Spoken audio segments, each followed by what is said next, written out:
আজকে বানাবো ইলিশ মাছের মাথা দিয়ে পুঁই শাক। তার জন্য সবজিগুলোকে কেটে নিয়েছি, আর একটু আদা, একটা কাঁচা লঙ্কা নিয়েছি। মাছটা ভেজে নিয়েছি প্রথমেই, তারপর ওই তেলেই ফোড়ন দিয়ে দিলাম, একটা শুকনো লঙ্কা আর একটু 5 ফোড়ন।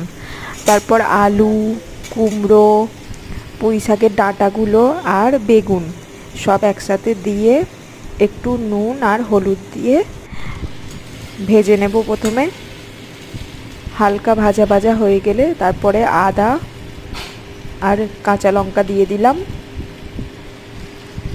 তারপর নাড়ার পর কিছুক্ষণ পুঁই শাকটাও দিয়ে দিলাম। পুঁই শাকটা নাড়াচড়া করে কিছুক্ষণ একটু ঢাকনা দিয়ে রেখে দিতে হবে, কারণ শাক থেকে তো জল বেরোয়। তারপর ঢাকনা খুলে আবার নাড়াচড়া করে ভালো করে মিশিয়ে নিয়ে মাছগুলোও দিয়ে দিলাম। আমি একটা মাছের হাফ মাথা আর একটু পোঁটা ছিল মাছের, সেটা দিয়েছি। দিয়ে ভালো করে নাড়াচাড়া করে মাছটাকে ভেঙে নিয়ে তারপর স্বাদ মতো একটু নুন আর চিনি দিয়ে নেড়ে নিয়ে একটু জল দিয়ে দিলাম। একদম শেষে একটু 5 ফোড়ন